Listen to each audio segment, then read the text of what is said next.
I love doing this. I did this last year and it was a lot of fun. I tend to do this at bits and pieces during my videos, but now I'm just making a whole video about it. These are going to be the some advanced numbers about the Chiefs offense and kind of how that relates heading into the Super Bowl, what it means going up against Philadelphia and all that good stuff. So yeah, without further ado, let's just get into it. So first things first, we're going to talk about this chart. This is how well Mahomes does throwing the ball down the field, specific categories. So from 20 plus yards down the field, the 10 to 19 range, and the 0 to 9 range. The two stats I'm using for this is Pro Football Focus grade and passer rating, which is, I think, notable because you have the, how well he does personally and also how well the team does. And you see, listen, usually you expect him to be number one in both categories, 20 plus yards down the field, but fourth best and seventh best is still very notable. Worth mentioning as well, the Eagles don't give up a ton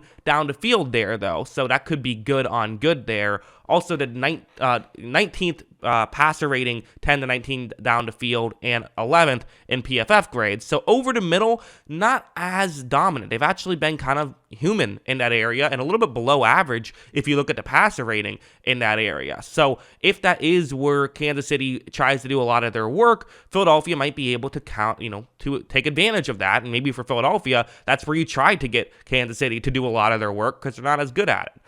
Also, the 0 to 9 range, this is definitely notable as the Chiefs really have success there, which in the past they haven't. But, they made a conscious effort to go out and build their team kind of in a way where they can defeat cover 2 zone, right? That was kind of what had always given them trouble these past couple of years, ever since Tampa Bay did it to them in the Super Bowl. They've been trying to counteract that, and now they have. Now they have in a massive way. They've really had kind of an easy time at beating that kind of coverage now, as this is now the strength of their team, turning a weakness into a strength. So for Philadelphia, if you're thinking, okay, let's just play 2 safeties deep, keep everything in front of us, that might not actually be as good of a strategy as it used to be. Also, this chart I think is very interesting. It's just a couple of stats, but this is his numbers when he's blitzed versus when he is not blitzed. When he is blitzed, he's actually only the 8th best quarterback in football according to PFF, according to their grading system, but the passer rating is 115.8.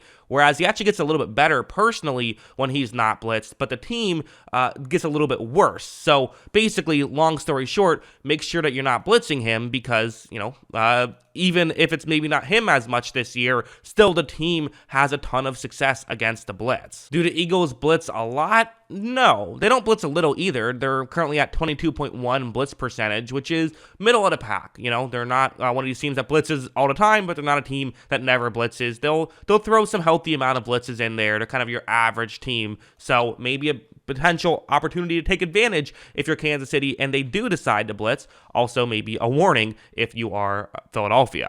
This stat is another very interesting one, I think, or this chart, this is a bunch of stats here. These are the interesting stats that when I looked at Mahomes, I saw, and so I want to talk about them here. So first, PFF grade, 3rd best in football. Mahomes is good at football. Who would have thought? We know that, but one thing that's interesting is big time throw percentage is only 9th best in football. He has not had the big time throws that he typically has, and these are the very impressive kind of like only a star player makes that kind of throw type of throws. He hasn't had as many of those this year. The reasoning for me feels like it has to be how much teams make a conscious effort in not letting him get those splash plays. They put 2 safeties deep. It's probably more just how teams play him as opposed to him doing worse.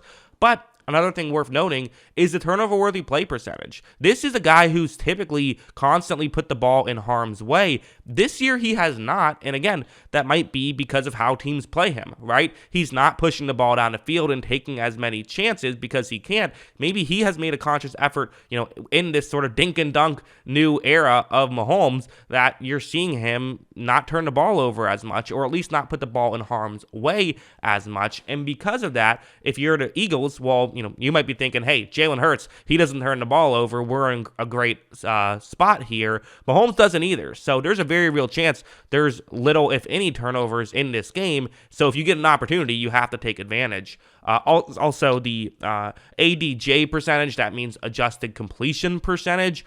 So completion percentage, but it accounts for things like drops and throwaways and stuff like that. So it's kind of a better use of the completion percentage. Again, very good. Definitely makes sure that he, gets the ball in his players' hands. This is still a bit misleading. It still has some of the issues that regular completion percentage has, right? Because, play style obviously determines this. But again, a stat I like to look at.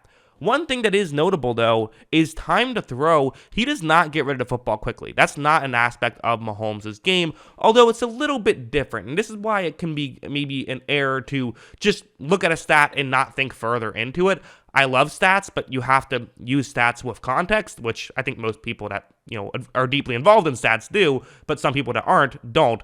Yes, his time to throw percentage is low, but one of the things about Mahomes is he does a lot of getting rid of the football quickly, but then he'll have the occasional hold on to the ball for 9 seconds type of play. While many would kind of look at that and say, oh, well, and listen, holding on to the ball for a while, that you're giving time for Hassan Reddick to come in and make a play, this could be an issue. You got to get rid of the football quickly. Maybe not, especially when you think about his pressure to sack ratio is the best in football. So when he gets pressured, he does not get sacked. He avoids sacks better than literally anyone in football. So because of that, it's very difficult to still get him to take a sack. And a lot of times when he gets pressured, he still finds ways to make good plays. So while, yes, the time to throw percentage a bit low might be exciting for Philadelphia fans, I actually don't think it is. I don't think you're going to get to him a ton in this game, or maybe you do, I don't know. But I think the offensive line, or really the defensive line for the Eagles will have to play very well to get to him quickly. One final chart, a lot to look at here, but these are the players for the Kansas City Chiefs and, how they do in man versus in zone. Just kind of an interesting chart. I've used this one actually in a previous video, but again, still fascinating, but also worth noting there's some guys who are not fully healthy right now. Smith-Schuster, Toney, and Hardman are all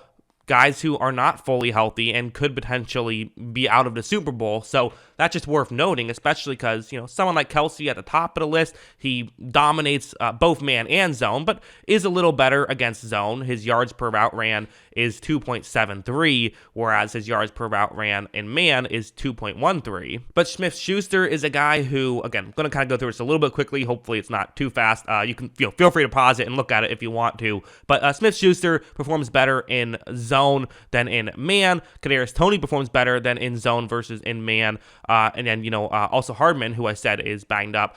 He's someone who performs actually the other way. He performs better in man as opposed to zone. But with the healthy players, you have Kelce, who performs better when he's in zone. You have Marquez Valdes-Scantling and Sky Moore, who, Moore performs better in man. Kind of the reason I'm saying all of this is they just have a bunch of guys on different sides of the coin there. So whatever you play, you're not exactly going to be great either way. But still, maybe you take your chances going up against Sky Moore versus going up against Travis Kelce's strength. That might be the better idea there. But just looking at this, it can kind of tell you, okay, well, if the Eagles do this, then it's these guys we have to worry about. If you're playing man, maybe you don't put as much attention on Kadarius Toney if he does play, or on Juju Smith-Schuster if he does play, and maybe put those resources somewhere else. Maybe you put them on Mecole Hardman if he does play, but again, who's even playing? So, interesting stuff. This final chart here, this is kind of an ongoing scoreboard. I say who I think is favored in the matchup of everything I talk about, and also, by how much on a scale of 1 to 4.